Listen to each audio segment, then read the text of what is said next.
Hello and welcome to the Reach Out for Mental Health podcast. I'm Stu Whiffin. Joining me always is Kirsty Eaton. Good morning.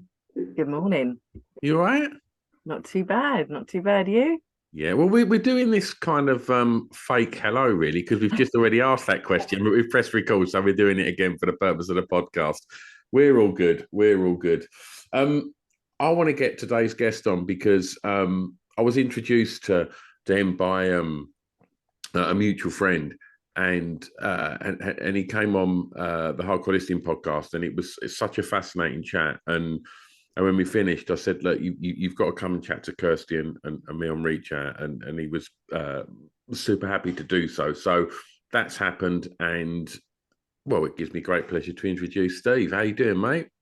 Thanks, Stu. Yeah, I'm really well, thank you, and thanks for inviting me on. And yeah, I'm really looking forward to exploring what this podcast is about, and kind of bringing to the table whatever I can really to offer to your listeners. And looking forward to it.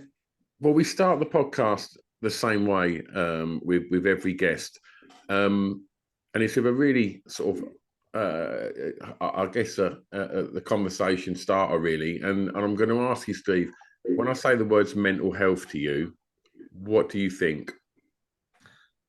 Mental health. My first reaction is, the word mental to me sort of, growing up had a connotation with it. So if anyone was a bit strange or acting a bit different, we'd just say they was mental, and that was kind of like my growing up with the word mental. Obviously, mental health to me today is quite expanded really. And I think it's limited as well. I think it limits maybe perception to just the mind, where, I think mental health probably, in my experience, incorporates emotional well-being and all this other stuff that's going on as part of it. And it's all kind of bundled together. So, yeah, it's an interesting question to ask you, because I suppose, it's on the surface of it, it's like any other label that we use. People bring to that label a certain connotation of their own perception of it. And I think for mine, it's initially, when the word mental health is used, you think about people, with depression or schizophrenia or psychosis or that kind of stuff. But I think it covers a much wider range of stuff that's going on for people, and emotional well-being being part of that, and just not really knowing how to sort of process life, and having a set of usable tools to process life, which people struggle and people need help. And I'm not just saying people, I'm saying, me. I've been through my own struggles, and I've needed help. And quite often, certainly earlier on in life, I had no means or no access to getting that sort of help, because, I was just contained and I was isolated within, my own sort of belief systems and the conditioning of life, how I grew up, and that sort of stigma that I spoke about earlier, mental.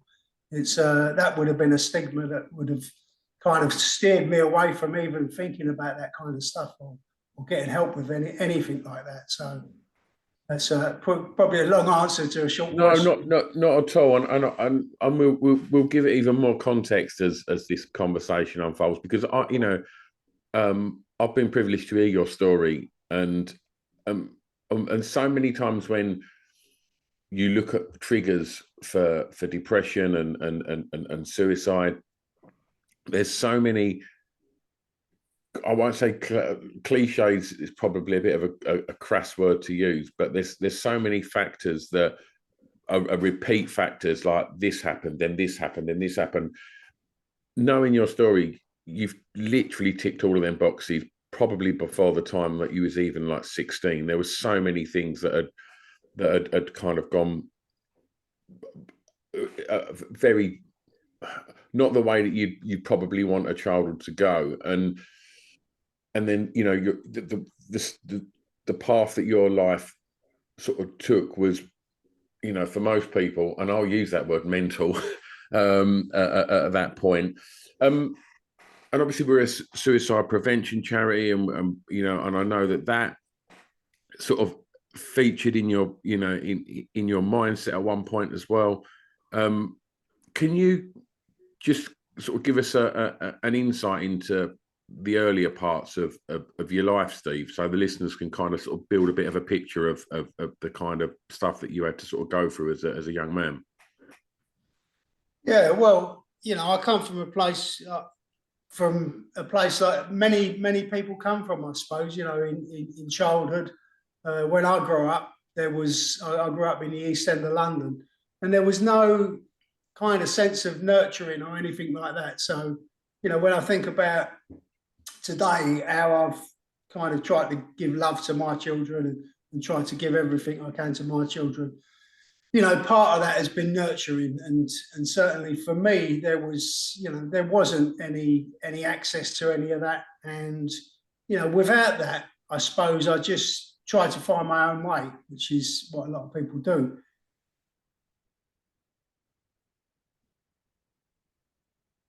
I think Steve's frozen now.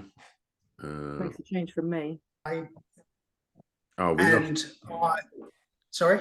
We lost you for a sec there. Your camera froze. Oh, okay.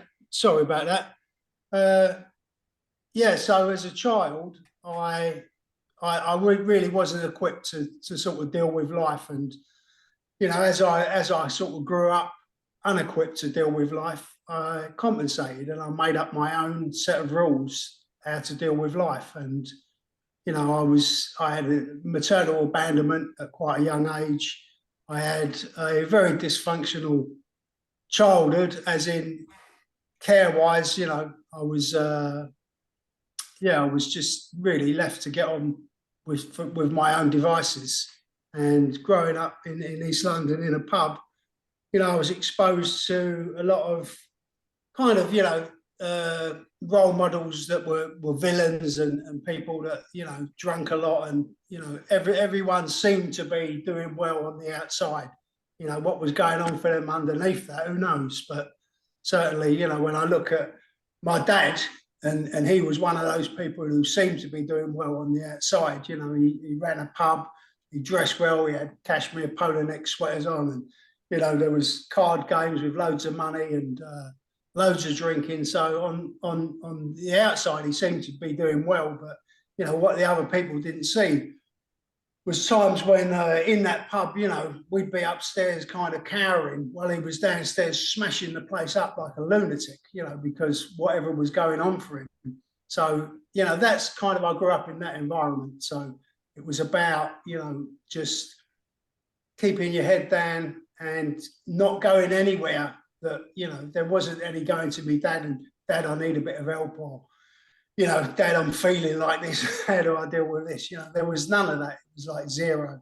My mum had left. So, you know, when my mum left as well, it was like, it wasn't even spoke about. She was gone. And, you know, and then, you know, I think a few weeks later, she turned up and we started seeing her and meeting her outside of the environment of the pub. And it was never discussed, you know, there was never any crying or any, you know, emotion or anything like that. It was like, let's just get on with life. And so that was kind of how I came up. And I was a sensitive child, but there was really no room for sensitivity in my world.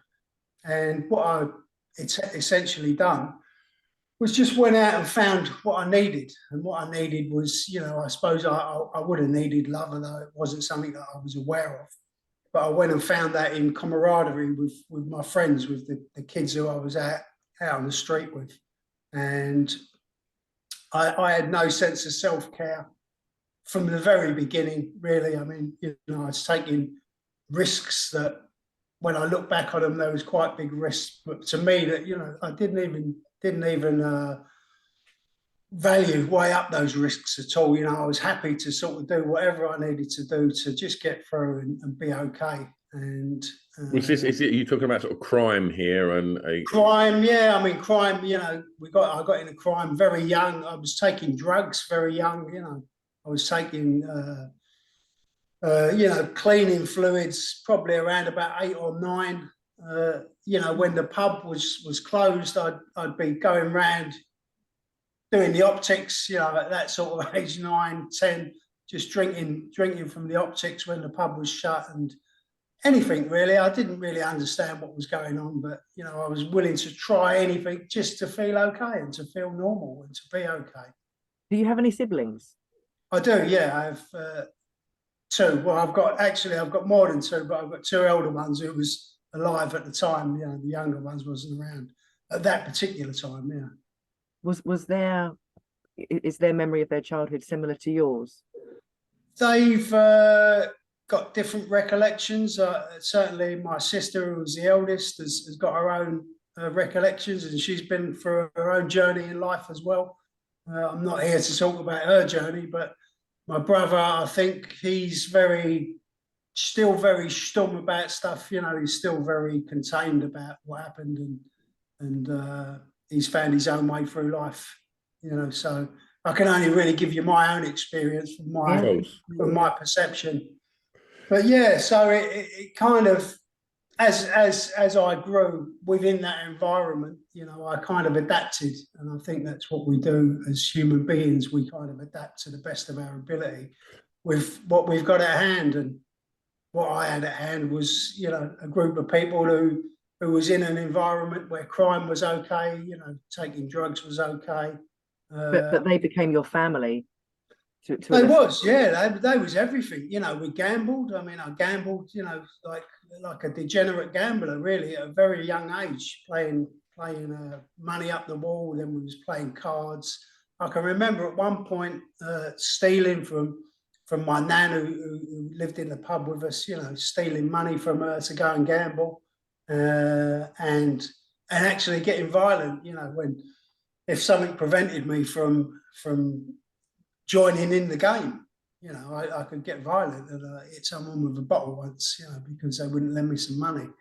And looking back at all that stuff, you think, you know, I probably would have labelled myself as mental, but I wasn't looking at it from that point of view.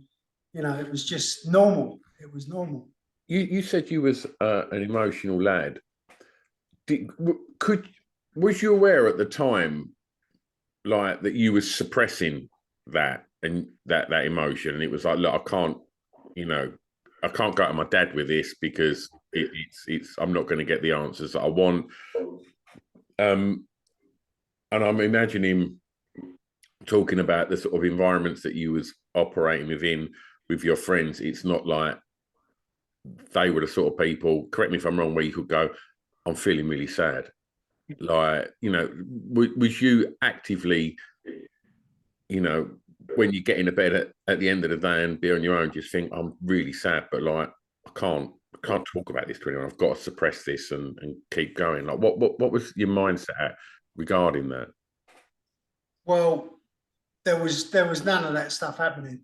There was none of that stuff, and I often look back at my life, and certainly from that young age, you know, there was none of that. Whatever came into my the parameters of my life, to me, was just normal. You know, I didn't look outside of that, and I didn't question any of that. So it was just, there was one trajectory, and looking at it now, the trajectory was escaping who I was, because I couldn't really be me. You know, I didn't know how to be me, and so all I knew how to do was get away from that. That was the only thing that I had at my sort of disposal, really, was to try and escape who I was. And you know, as I say, that went into a lot of different areas of crime, and as I kind of grew, you know, I got into drugs and drug crime, and quite high levels of you know, of avoiding the police, and you know, being a career criminal and that kind of stuff. And you know, one of the things that really, you know, going back to what you said, one of the things that really struck me when I finally kind of walked away from that was that, you know, I'd never stuck my head above the parapet and looked around and thought, what's going on here? You know, it wasn't part of, the way that I operated. You know, it was very, very survival, really. It was just survival. And, you know, I suppose if you're in the trenches, if you're in a war, you know, you're not questioning anything. You're just looking at, how do I get out of this? How do I get through this? Yeah, so all the damage, I didn't start realising that it was even damage, and the wounds that I carried in life, I didn't realise they was wounds until, I actually started a healing process. Before we sort of move on to that process, there was a situation that you told me about on the other podcast that seems unfathomable. That for me, it sounded like it was almost a real moment for you, and it involved from one or two children in a flat when you walked in there. I don't know if you can recount that story, because it's quite a powerful moment. I'm pretty sure, if I recall that correctly. Yeah, it was, and I wrote about that. I wrote a memoir, and that's part of the memoir. That's the scene that I kind of put in the memoir, and I think I was probably about 14. Yeah, I think I was 14, and I was on my way home from school. The situation at the time was that my father was with a woman who was an alcoholic, and quite often their relationship was quite bad, and her own well-being was quite bad, and she'd often, she was deep in alcoholism, and at times I'd find her just slumped on the floor, comatose or scrabbling around. And this particular time, I arrived home. It was probably about 4:30, something like that. It was getting dark by that time of year, and we had no electric. So, I was entering a dark house where it was a masonette, and as I've entered the masonette, the flat, I could hear the kids crying upstairs. They was on the top floor. So I've gone in shouting to her, I won't say her name, but I was calling to her. The kids are, go and sort the kids out. And obviously there was no response. I went up to the kids' room, and the door was shut. And as I opened the door, I was just hit by the smell of excretion. It was just like a wave of shit came out of the room. And I was met with the two boys there, who was probably between a year and maybe 15 months or something like that. They was babies. They'd managed to climb out of their cots. They'd been left in their cots, and they'd taken their nappies off, their soiled nappies. And, they was just smeared with their own excretion. It was on the walls, it was on the floor, the carpets, it was everywhere. And these two little kids just come running at me. Their faces lit up when they seen me, because I don't know how long they'd been locked up there on their own. But it was, I just held them off, I held them off, and then I grabbed a couple of towels and wrapped them up and took them downstairs, and, made them some milk. We had some gas at the time, which was good, because sometimes we had no electric and no gas, and back then it wasn't like a key meter, if you got cut off, then it was like at least a week to get put back on, to get reconnected. It was a whole thing. So, yeah, I mean, when I saw those kids, I was pretty, to give you an idea of where I was at in my life, I was pretty shut down by then. I was pretty self-contained, doing and getting whatever I needed out of life. I found a way to get, and on the external of my life, I looked okay. I presented myself well, and the kids, when I saw them, I could feel the emotion coming up. And it kind of gathered behind my eyes, but that's where it stayed. That's where I was at. I couldn't let that emotion through, and yeah, it was a horrific scene, and I wound up I made them some milk and called the police. It went completely against the grain for me to involve the police. I'd grown up in the East End, and with a belief system that they was the last people that I wanted any involvement with, and especially what I was doing, even as a youngster. I was into crime, and I think that day I'd just come away. I just escaped from a little thing that went on, and the police turned up maybe an hour later or something like that, and four of them banged on the door. I went downstairs, and then they said, well, you've told us that there's some babies here. What's going on? And I said, you just better come up and have a look at this, because I don't know what to do here. And they kind of shone their torch beams up the stairs. So, you know, it's pitch black. The kids, I put them back up in their cots up in the top, and I'm then sort of leading them up, you know, in these torch beams that are kind of flying about over the staircase. And I suppose there was a point on those stairs that, you know, just the gravity of life hit me, and you know, what my home life was like, just kind of just thought, fucking hell. You know, it just kind of sunk in. And there wasn't many moments like that where I had those moments where I kind of became present enough to, you know, acknowledge what was going on. It was just a case of that was another thing. And, you know, it was part of everyday life. And I carried on, and nothing changed there. We got evicted, I think, eventually out of that place. And that was just a course of life for me. That was an everyday event. I didn't have that every single day, but, you know, in the scheme of things. It's so important to bring that back as well, to the fact that you're 14 years of age. Mm.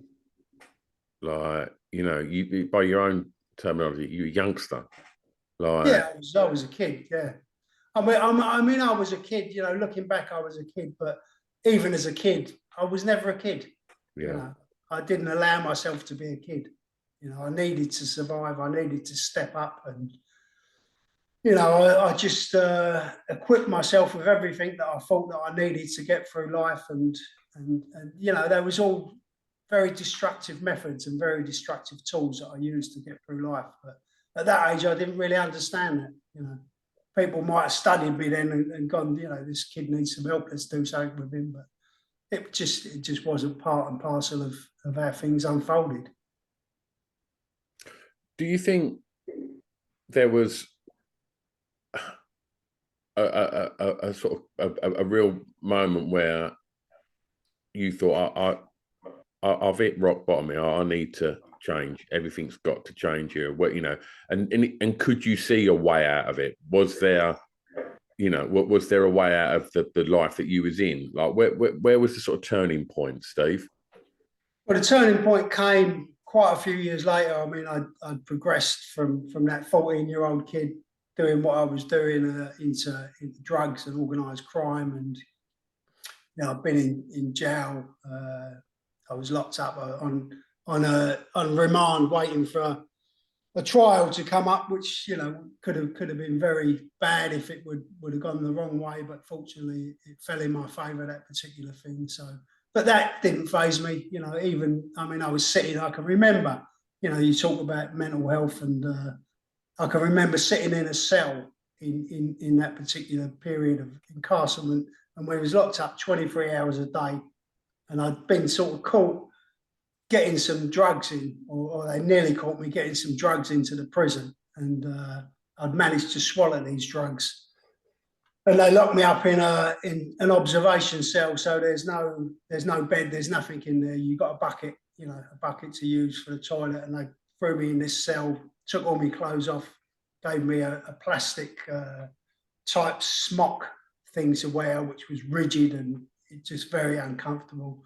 No bedding or anything, you know, just literally a mattress and a bucket, and that was it. And they said, you know, you're not coming out of here until you produce what you swallowed. So I was in that situation, and I remember just laughing at that situation, just thinking, you know, I did have a moment of clarity, and I did think, how the fucking hell did I get here? You know, not how did I get in this cell, but how did I get to this point in my life? And it's strange that what happened in that period was that moment of observation. You know, what came up for me was humour. Humour rose for me and laughed off the situation. And it was like I was back to being the person that I'd created to get through all of this part of my life. And so it was like, you know, looking back, you know, humour was a tool that I'd used. So even when I was really up against it and bang up against it, you know, I could pull some humour out and it would neutralise that. So the depths of what I needed to change were really so deep that, you know, it took a lot of, a lot of stuff. I mean, prison didn't I didn't bat an eyelid at prison. You know, I didn't bat an eyelid at situations I put myself in when, you know, I was around armed militia who we was you know, daily running drugs with. That I didn't bat an eyelid. I just became the person I needed to become in all of those situations to cope and to get through it. And, you know, I've done such an effective job of that, of becoming that person, that I didn't know that there should have been anybody else. You know, that was the person that I'd created. That was the person that I'd invested in.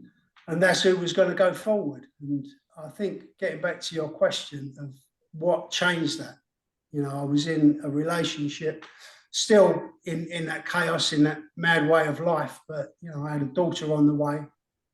And as much as I didn't want to bring her into the chaos and have a father who was me, basically, that wouldn't have changed. That wouldn't have stopped me using, and that wouldn't have stopped that trajectory of life. What stopped it for me was something deep inside, really. It was, I just felt like my spirit was dying. You know, I felt like I'd nearly extinguished my spirit. And I was only 23 years old at the time.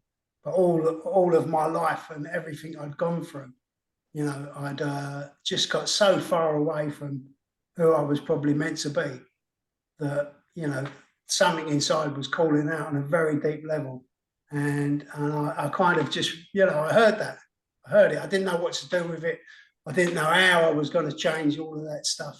You know, I didn't even know at the time. I just thought I need to stop using drugs. That was my kind of entry point into recovering and into kind of, you know, just regaining the person that I am today, really, you know, because I was gone, I was lost, you know, I was heading in the opposite direction to who I should have been.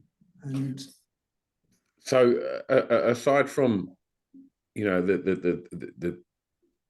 the criminal activity within the drug world, you was also using excessively. Right. Yeah. Oh, yeah. I was using, heroin. I was addicted to heroin, cocaine. I was before crack. You know, before crack was around, we was freebasing. So I was, you know, using a lot of drugs on a daily basis for a lot of years. You know, a lot of years. In hindsight, sorry, Steve, I'll carry on. I was going to say that really, when I look back now and view my life and with the benefit of hindsight, the benefit of the work that I've kind of done, you know, when I look back at that was another part of my solution to being okay. You know, it was as crazy as insane as that sounds, you know, that they were the type of choices I was making. You know, addiction was just another solution to me to be okay. Do you think sounds really mad, doesn't it? No, not at all. Coping mechanism, isn't it? That was your exactly. Yeah. That's all you knew. It's balmy kind of hearing about you having this moment of clarity, and I was expecting for this to be, you know, much later in your life, having experienced and lived through all of the things that we know that you did, and it was at 23. It's just, again, it kind of brings it all home how much you had to endure in such a short period of time. I think you know, I look back at the person I was, and I certainly had the capability and the means to carry on doing what I was doing. But I don't, you know, I don't know how long I would have managed to do that. And, you know, the prospects for my life then was either, you know, death or a very, very long prison sentence, or it's, you know, a chain of long prison sentences. But so when you say, did you mean at the hands of someone else when you say death, or what? The hands of someone else, the hands of myself. I mean, I valued my life very, very little, and just to give you an idea of a snapshot of the value I put on my life, I was in a pub one night with some friends in Stoke Newington, and I had about 7 or 8 grams of heroin in a very thin plastic bag. And I was always kind of like had a sixth sense, and, you know, I always was double wary and, you know, not paranoid, but, you know, just I had that sixth sense about people, and I'd spotted someone that I didn't really like the look of. I thought it might be the old Bill, and So I decided I was going to like stash this heroin in the pub, like up behind one of the toilet systems or something like that, and then sort of go back the next day and get it. But the addiction in me was like I didn't really want to leave this bag of heroin, so I put it up my bottom, stuffed it up my bottom, and it was just such a thin. Bag, such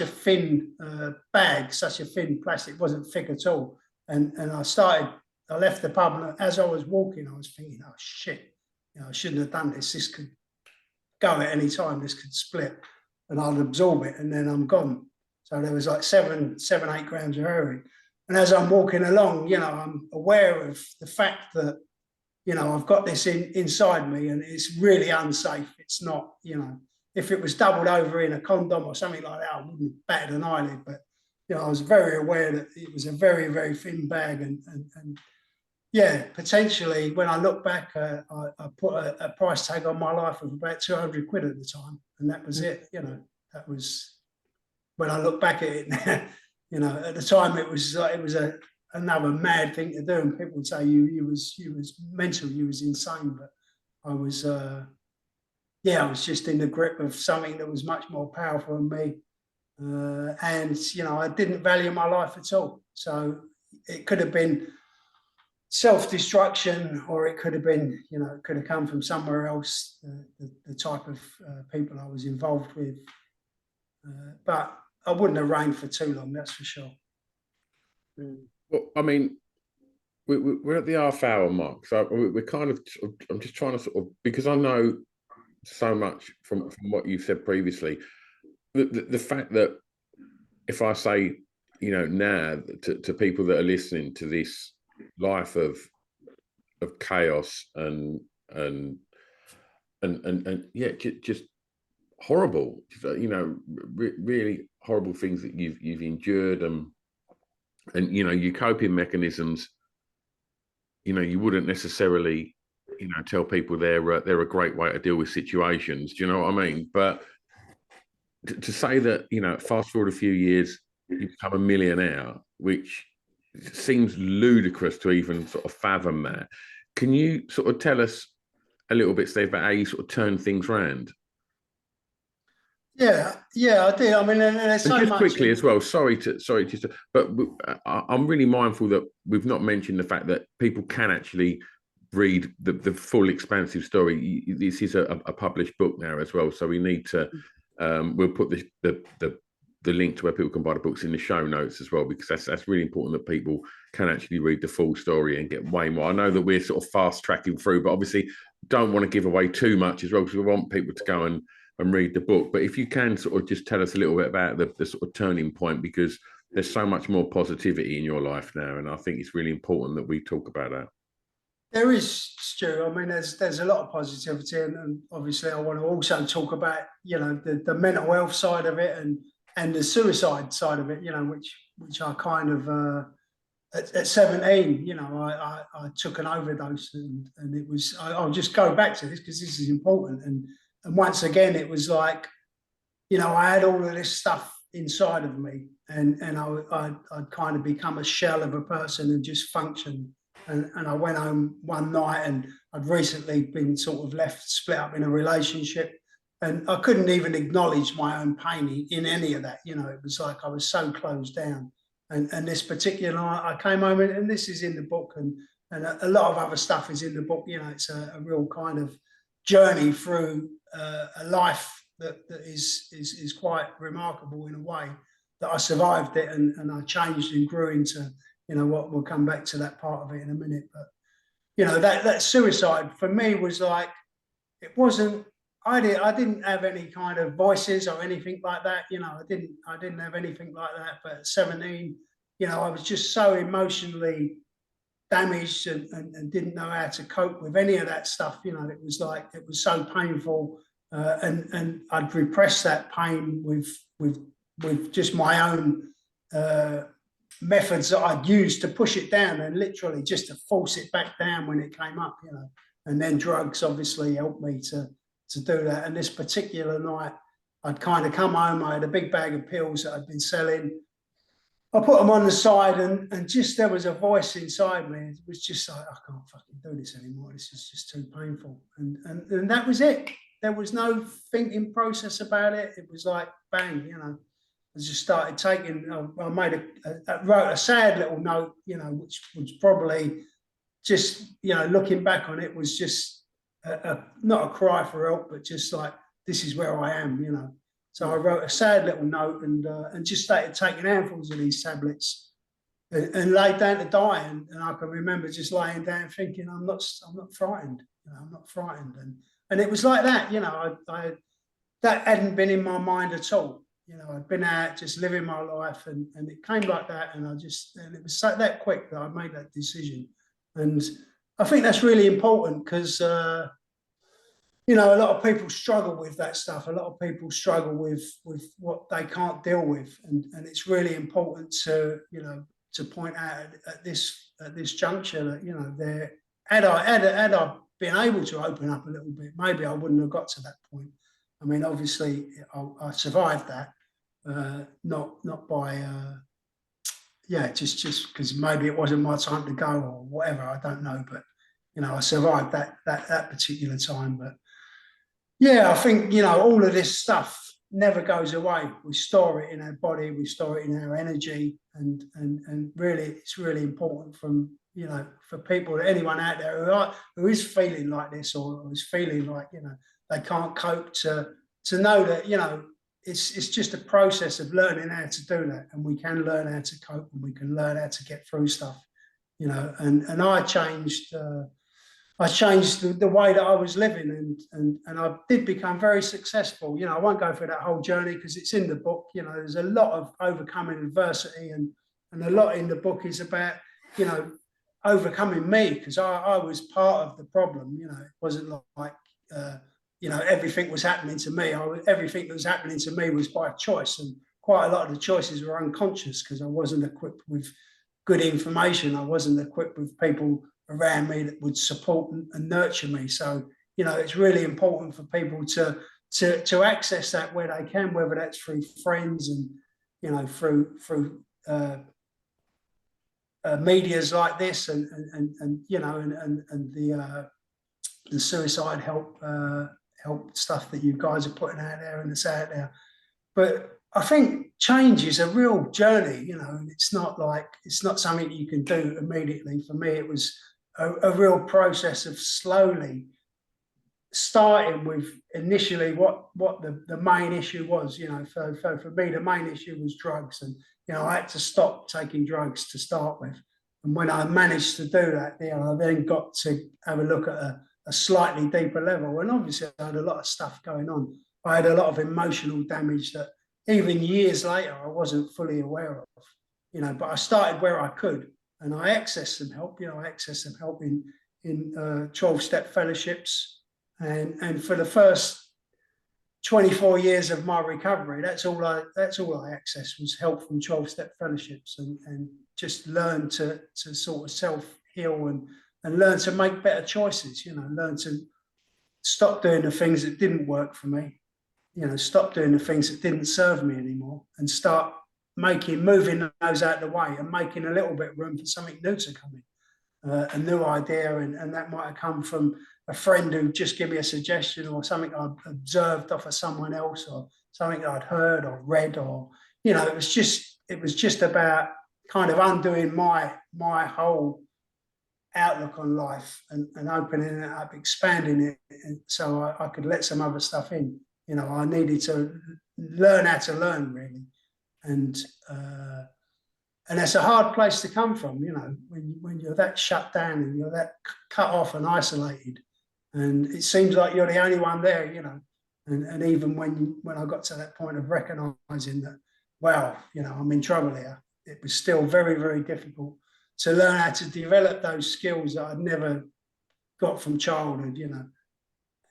Can you help me? Can you help me? There's something that's very, very poignant for me, actually. I mean, I don't want to jump too far ahead, but I want to talk about the current stuff, because this is what's really important for me in life, you know, is just getting out there the stuff that, you know, we can heal and we can continue to heal and we can get over all the stuff and all of that damage, all of that damage from childhood, really.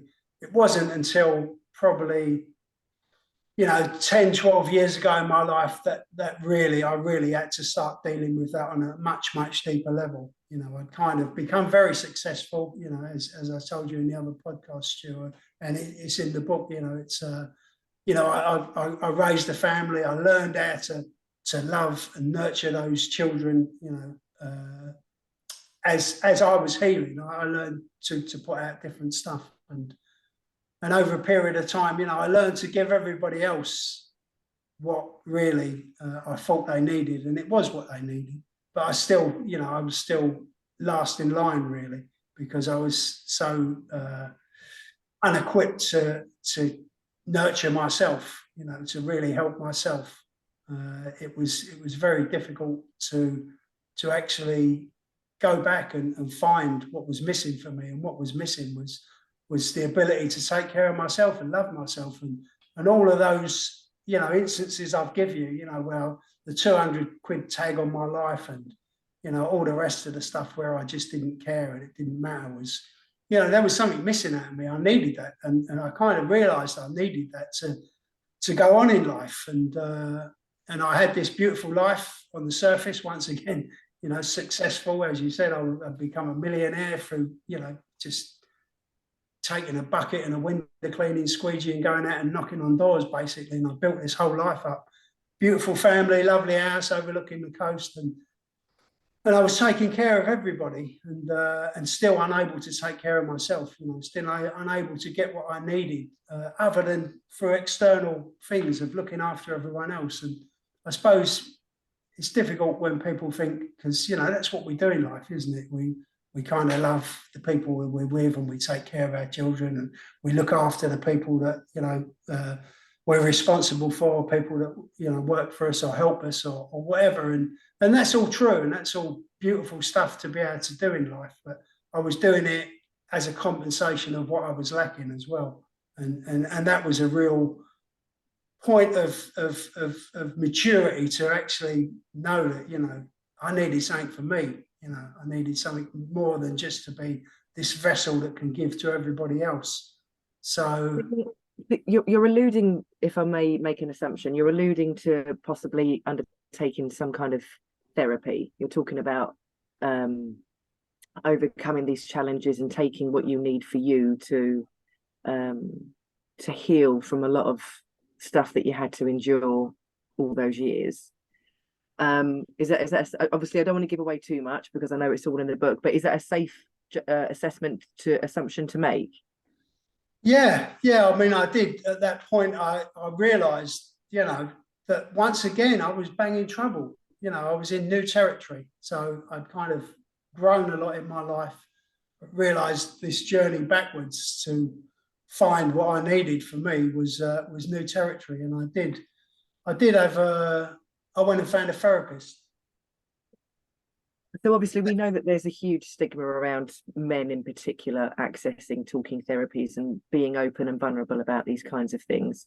And given the kind of lifestyle that you'd led up until this point, I can't imagine anything further removed from your kind of natural environment than speaking to a therapist. So I just wanted to get a bit of an idea, and hopefully to give some other listeners some comfort, for anyone listening who may feel that they need therapy but might be reluctant to actually make that step. What was that like for you? Well, Kirsty, I'd been kind of doing self-therapy and collective sort of 12-step group therapy for many years. So I was comfortable with the process of asking for help by that time. Although even deep down, I'd always look for my own solution. But at that point, I really knew that, I was in depths of stuff that I wasn't aware of. So I personally, I was okay asking for help with a therapist. And I'd learned, as I say, I'd learned to heal from the outside in. So I'd kind of first addressed all the stuff that was really glaringly, obviously wrong in my life. and then kind of started healing. It's like they say, peeling them layers of an onion. But I'd got so far back to the onion that, you know, I was in a place where I didn't know what to do. And I'd been in recovery for 24 years then, and I'd never had any therapy. Initially, I went away for 6 weeks into a rehab. But apart from that, I came out of there and just got on with life. And seeking that help was lovely, really. It was beautiful. And I wrote about it in the book, and there's some scenes in the book in that therapist's office where, you know, there's a real tangible feel of how that is and what that looked like. So if anyone's got you know, is worried about that kind of process, don't be. You know, it's a beautiful process. And really, for me, the therapist, he was a great guy, and all he really done in looking back was he held my hand. Really, he just held my hand and let me find my way through that stuff, and he gave me support. And throughout that process, I was that was probably the most dangerous time in my life. I've got a little. I don't know how much time we got. How much have we got? Any time? We're good. There was a little extract in the book that I wanted to just read out. Just to give you an idea of where I'm at. So, I mean, in life, you know, I've become very successful, and then I've kind of walked away from all of that and just scaled things right back down to a very, very simple way of life. And that was me, what I needed to do to heal me. And I'll read this little chapter out of a little paragraph out of a chapter called Lost Loss. So let me read it. When work came in, I cleaned floors. And a couple of days a week, I did marketing. I waded through the plethora of legal documents. In between, I wrote about the parts of my childhood I remembered. Nothing was clear, and the words weren't the key. I searched hidden channels behind them, and like trying to distinguish a lost image in a cracked, worn sepia photograph, what I needed was clouded by the hazy passage of times long forgotten. Concentrating on a thread in my words, something that felt separate, waited in the dark ether. Something's there, aching, swirling in an abyss. Blinking at the page, I shifted my focus inwards. A flood suddenly filled me. Gasping, it erupted with the force of a geyser, racking me. Convulsing, I doubled over to bear an unbearable pain. Its deep source poured through me like a vessel. Blinking wildly to clear unspent tears, my voice was silenced by its deep scream. Hanging onto the table, I allowed it to be. There were no labels or dates. I had no idea what it was or where it came from. I just knew that I had to feel it. The phone rang, and focusing through bleary eyes, I saw a London number. Drawing a breath, I blinked away my tears, and the waves of escaping pain evaporated. Hello, clean and simple, Steve speaking. Hello, a well-spoken woman's voice responded. We're a gallery in Knightsbridge and would like a quote to polish our wooden floors, please. My professional voice kicked in. Sure, can I take some details, please? Wiping away my eyes with my palm, I turned the page. Okay, can I take your name?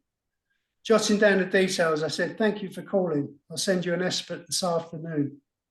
Placing the phone down, I turned back to my tear-soaked words, and a strange emptiness I wanted to feel hungered inside. Staring at the pad, I searched for the connection. I wanted to feel my lost feelings, as painful as it was. I wanted to own them and reintegrate them. Breathing deeply, I closed my eyes. I've somehow avoided this my whole bloody life. Sensing a deep, ancient level of denial, I nodded in recognition. I see you. Finding a thread again, it flowed until the seam dried up, leaving me spent, exhausted and bewildered at its origin. Willing myself to move, I avoided looking at the knife set and made coffee. This is bloody mental. So that's just an extract from one of the chapters. And the reason I wanted to read that was because as I was going through this therapy process, this process of going in and looking for what I needed, you know, what came up for me was all of that repressed need to destruct, you know, all of that stuff and that kind of suicide attempt as a kid. That had never been really dealt with. I'd never acknowledged that. And what came up was, I mentioned the knives. So as I'm going through this process in my life of trying to heal and trying to get well, I've got a very destructive process coming up where, as I went, I could be in my kitchen just making a cup of coffee, and I've got a set of knives in a block there, and they're like calling to me. And the thought of picking a knife up and just opening my wrists up is like, it's a pull to me. So I had that stuff going on, as I was going through this process. And this is why the therapy was really good for me.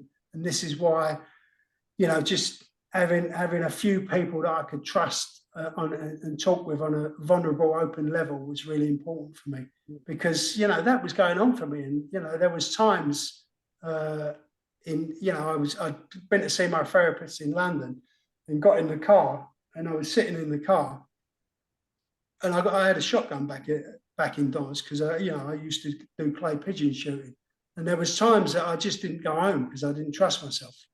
I just drove from London, drove all the way up to Ipswich to meet some friends who could support me, because I didn't trust myself to go home. And so that's really important. That it's a dangerous time, and the therapist said to me, "This is a dangerous time for you," and I knew, and that's why when I said I was in uncharted territory, I knew that whatever was going on, was kind of something locked deep inside me. And it come up, it could be viewed as a mental health issue. People could listen to this and think, yeah, that's a mental health issue. But for me, it was a whole well-being issue. It was my mental health, my emotional health. I had to learn how to survive myself and navigate through all of this stuff that was happening, this process that was happening. And I did, and I came through it, and I got resolution to it. I got to grow. But even now, the book ends at a period in my life which was around about 2012. So I had quite a few years of expanded growth and learning how to be me. Every day is I'm learning how to be me still every day. It's new every day, which is beautiful. And there's a lot of stuff. And recently, I think we're kind of coming to the end of time, but relationships was always, obviously that suicide thing at 17 gives you a good idea of how kind of being left affected me, obviously from the wound of abandonment from my mother and stuff like that. So that was always an issue, and at different times in life that would just come up. And I was in a relationship up until Christmas, and that ended, and from an adult level I was fine. I was really okay with the end of that relationship, and I felt a bit of loss, because I'd loved that person, so I felt lost, and I was able to express that. I'm really okay with myself today, with feeling. I've learned how to feel, and it's like I said in that, I just wanted to reintegrate my lost feelings. And but what was interesting was in that, after that relationship, my abandonment was triggered, and it was like, wow, I've done all this work, all of that kind of, the book really is about that arc of needing to go back and find some way to heal. So this abandonment stuff was triggered, and I was able to observe it without acting on it, so it wasn't pulling me about, it wasn't pulling me but I could just observe the energy of this wound and how powerful it still was after, most of my life and doing a lot of work on it. And what was really interesting was, it would start as there'd be like, I could feel the wound deep, the energy of the wound, and then it would turn into a feeling of want or need or something like that. And then it would kind of come up, and it would go into the head, and then it would start turning into a bit of a story, and I could catch it, and not let it play out. So, that's the kind of power that I had to observe this stuff.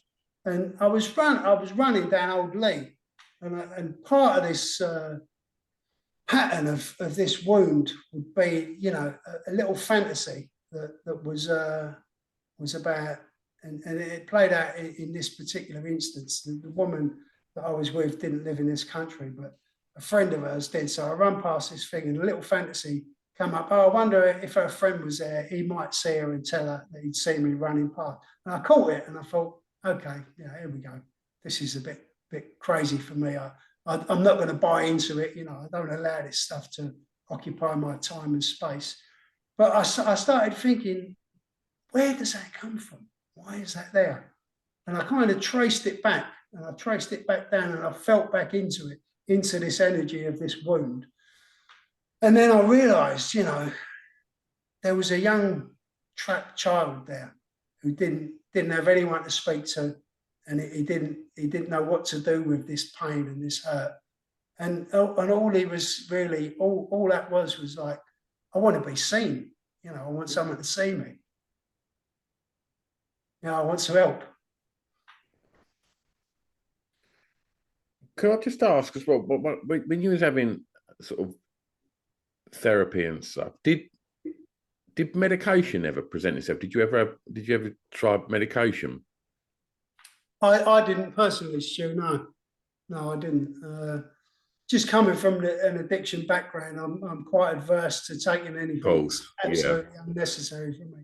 Yeah. I mean, people do, and I know lots of people, especially in recovery, you know, have medication for mental illnesses to manage their mental illnesses, and I think, you know, that's an area that you need to discuss with your doctors. But for me, I didn't. No, it was a case of working through this. But it was just like, you know, realizing where these things in adult life come from, and why, you know, I'd have that little thing playing out, you know, tracing it back to that kid who just needed to be seen and to have some help with that stuff, you know. Yeah. And it was really powerful for me to be able to, after, you know, I don't know, 40, 50 years, to be able to trace that back to that trapped energy there still, and understand that, yeah, that's where that story keeps coming from. I'd had it with lots of people at different times throughout my life, and kind of learned how to deal with the symptom of it, of letting it go and not buying into it. But I never really got the origin of it. And it was quite a powerful moment for me to really connect with that and to say, yeah, that's where it is. And so I suppose all of this stuff, you know, as much healing as I do in my life and in the present moment, it's, you know, I'm only as good as what I'm doing today. I'm only as healthy as I am what I'm practicing in my life today. And I think, you know, it's that's where it is for me today. It's about, you know, I've understood a lot about my journey and a lot about, you know, the human condition, my human condition. I'm not talking about everybody's, because we're all different. We're all having a unique experience here in this life. But, you know, being able to put out some of my stuff, like in the book, and I'm doing some other work at the moment. I'm running a men's circle tonight, and, you know, I do some other stuff like that. And you were speaking about, Kirsty, about men finding it difficult to be vulnerable. And, you know, I'm doing a lot of work around that. You know, it's okay, you know, to be a man. I mean, if people look at me and think, oh, he was a tough geezer in his day, you know, but it wasn't about that. I was tough, but, you know, I was tough because I didn't know how to be me. You know, I was tough because I didn't know how to show my vulnerability, because I didn't know how to get my needs met and show that, you know, I was vulnerable and there was stuff inside that I was hiding, you know. But today it's about, you know, to be me and to be the man that I am today is to be the whole package. You know, it's not, some of it we look at like, you know, this feeling's good and this feeling's bad, and I want the good stuff and I don't want the bad stuff, but they're just feelings. And I've learned that, you know, they're all experiential and they're all there for a reason. And some of them are difficult to get through, but, you know, I think with the right support, you know, with the right approach and a sense of just, you know, it's about getting a real sense of yourself, really. And I think you should consider retraining as a therapist, Steve. I think you'd be great.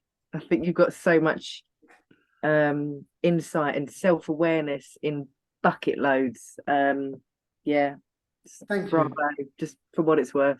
Bravo. Thank you. Yeah, I appreciate that. And yeah, and I want to align to trying to share this stuff and make it accessible. Really, that's what it's about. You know, I'm from a Cockney background of a very, very closed down way of life, and we didn't let anyone in. No one let anybody in. But today I've learned that, you know, for me to really have quality in my life and not just quantity, because, you know, quality is the essence of our lives.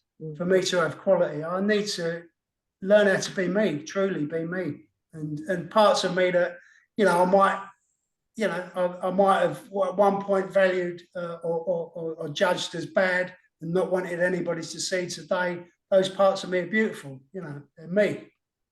It's all I've got to offer to this world. You know, Steve, true, authentic me. It's a very, very inspiring story, and I know there's way much more to it. So, if you can let the listeners know the name of the book. Yeah, the book is Lost in the Babylon. The author's me, Stephen Rosen. It's available on Amazon. You can either get it on Kindle or you can buy a paperback. Fantastic. We'll put the link in the show notes for this.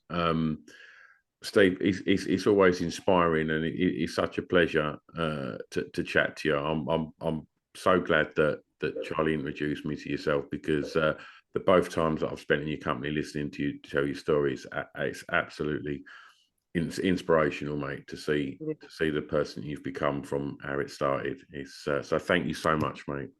Thank you, Stu. Yeah, always, just a gift to be able to share with people. Really is, you know. Thank you very much.